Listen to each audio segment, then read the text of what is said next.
Bonjour et bienvenue à 2 minutes pour changer. J'aimerais vous parler des croyances. Alors, les croyances, c'est extrêmement important. Il y a 3 types de croyances. Il y a les opinions. Donc j'ai une opinion et je l'échange avec quelqu'un. Et puis je peux changer d'opinion parce qu'une opinion, ça se change rapidement. Ensuite, on a des croyances. Les croyances, c'est souvent, ça se transmet de génération en génération. Mon père faisait ça. Pourquoi il faisait ça? J'en sais pas. Quand je lui demande, il me dit, écoute, moi, mon père, donc mon grand-père, mon père, il me dit, mon père faisait ça aussi. Pourquoi? Demande-lui. Tu vas voir ton grand-père et tu lui demandes, tu dis, on sait rien. Donc ce sont des croyances, on croit ça. Pourquoi on croit ça? On sait rien. Et puis il y a aussi les croyances qui sont l'environnement, les habitudes qui ont fait qu'on a des croyances sur certaines choses et on vit en fonction de ça. On peut échanger sur une croyance, être un peu borné et têtu, puis en partant on se dit il avait quand même un peu raison. Donc une croyance, ça veut dire que quelque part ça se change. Et puis il y a les convictions. Alors les convictions, souvent les gens pour les convictions sont prêts à se braquer et à devenir même agressifs s'il le faut, si vous commencez à ébranler leurs convictions. Voilà. Il faut savoir que à la base, les croyances sont parées par hasard.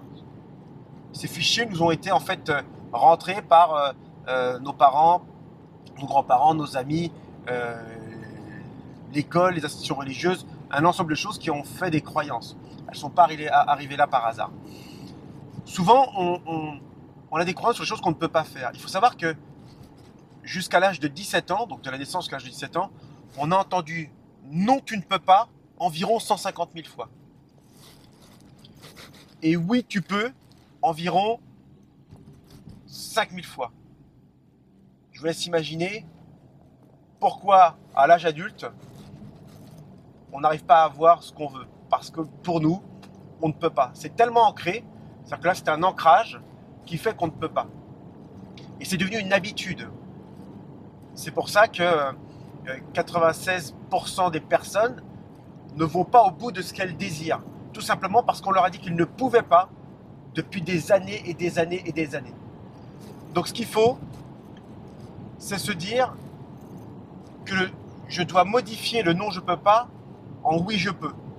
Et en fait ça part à partir du moment où on sort de cette fameuse zone de confort, d'accord, et partir en zone d'inconfort.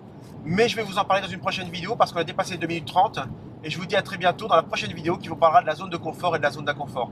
Merci et à bientôt.